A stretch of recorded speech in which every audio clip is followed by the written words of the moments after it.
ৰাজ্য চৰকাৰৰ কৰ্মচাৰীসকলৰ বাবে আজিৰ ৫টা ডাঙৰ খবৰ লৈ আহিছোঁ, য'ত কৰ্মচাৰী, শিক্ষক, আশা, ৰান্ধনী, অংগনবাড়ী কৰ্মী, ছুপাৰভাইজাৰসকলৰ বাবে এই গুৰুত্বপূৰ্ণ খবৰ আহিছে। সবিশেষ আপোনালোকক জনাব বিচাৰিছোঁ। ভিডিঅ'টো প্ৰথমৰ পৰা শেষলৈকে চাই থাকিব। জনাব বিচাৰিছোঁ আজিৰ প্ৰথমটো গুৰুত্বপূৰ্ণ খবৰ। শেহতীয়াভাৱে আশা কৰ্মীসকলৰ দৰমহা কিমান টকালৈ বৃদ্ধি কৰিব কেবিনেটে ঘোষণা কৰিছে। আৰু ইয়াৰ পিছতে এইবাৰ ৰান্ধনীসকলৰ প্ৰতিবাদ, মধ্যাহ্ন ভোজনৰ কৰ্মীসকলে প্ৰতিবাদী কাৰ্যসূচী গ্ৰহণ কৰিছে। কাৰণ তেওঁলোকৰো যিহেতু দৰমহা কিমান টকালৈ বৃদ্ধি কৰিব সেয়া এতিয়ালৈকে জনোৱা হোৱা নাই। কেৱল ঘোষণা কৰিছে যে ১ অক্টোবৰৰ পৰা বৃদ্ধি পাব আৰু কিমান টকালৈ বৃদ্ধি কৰিব সেয়া তেওঁলোকে অতি শীঘ্ৰে জনাবৰ বাবে দাবী কৰিছে। মধ্যাহ্ন ভোজনৰ ৰন্ধনৰ দায়িত্বৰ পৰা এই ৰন্ধন কৰ্মীসকলক অব্যাহতি দিব বিচৰা কাৰ্যকো তেওঁলোকে গৰিহণা দিছে। ইপিনে অৱশেষত বৃদ্ধি পালে আশা কৰ্মীসকলৰ দৰমহা। পূৰ্বৰ ৩,০০০ টকাৰ পৰা ৪,০০০ টকালৈকে বৃদ্ধি পালে কৰ্মীৰ দৰমহা। লগতে আশা ছুপাৰভাইজাৰৰ দৰমহা ৯,০০০ টকাৰ পৰা ১০,২০০ টকালৈকে বৃদ্ধি হ'ল।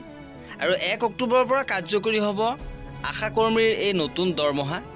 এইবাৰ জনাব বিচাৰিছোঁ আজিৰ তৃতীয়টো গুৰুত্বপূৰ্ণ খবৰ। উৎকট গৰমৰ বাবে ৰাজ্যত সলনি কৰা হৈছে বিদ্যালয়ৰ সময়সূচী। বৰপেটা, মাজুলী, যোৰহাট, শিলচৰ, ধুবুৰীকে আদি কৰি ৰাজ্যৰ প্ৰায় সকলোবোৰ জিলাই পুৱা ৭:৩০ বজাৰ পৰা বিদ্যালয় পাঠদান আৰম্ভ কৰিছে।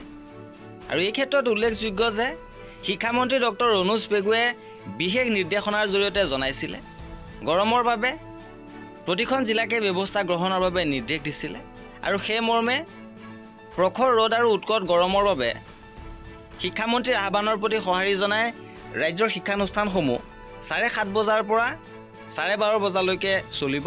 ইপিনে ৰাজ্যৰ শিক্ষানুষ্ঠানসমূহত পুৱা ৭:৩০ বজাৰ পৰা পাঠদান আৰম্ভ হোৱাৰ বাবে সমস্যাৰ সৃষ্টি হৈছে।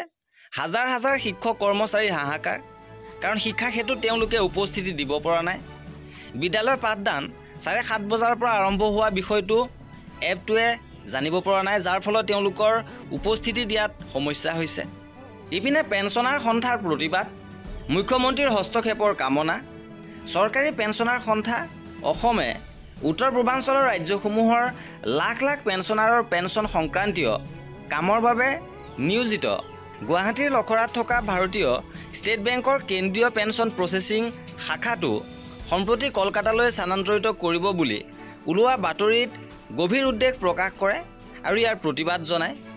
লগতে উত্তৰ পূৰ্বাঞ্চলৰ পেঞ্চনাৰসকলে নিজৰ পেঞ্চনৰ আসোঁৱাহসমূহ দূৰীকৰণৰ বাবে এই কাৰ্যালয়লৈ প্ৰায় আহিব লগাত পৰে। আৰু এনে অৱস্থাত কাৰ্যালয়টো কলকাতালৈ স্থানান্তৰিত হ'লে ৬০ বছৰ ঊৰ্ধৰ এইসকল লোক অত্যন্ত হাৰাশাস্তিৰ সন্মুখীন হ'ব। সেয়েহে চৰকাৰক এই ক্ষেত্ৰত হস্তক্ষেপ কৰিবৰ বাবে ব্যৱস্থা গ্ৰহণৰ বাবে আহ্বান জনাইছে। আৰু এই আছিল আজিৰ ভিডিঅ'টোত। কৰ্মচাৰী আৰু পেঞ্চনাৰৰ এনেধৰণৰ খা খবৰৰ বাবে আমাৰ চেনেলটো ছাবস্ক্ৰাইব কৰি ৰাখিব।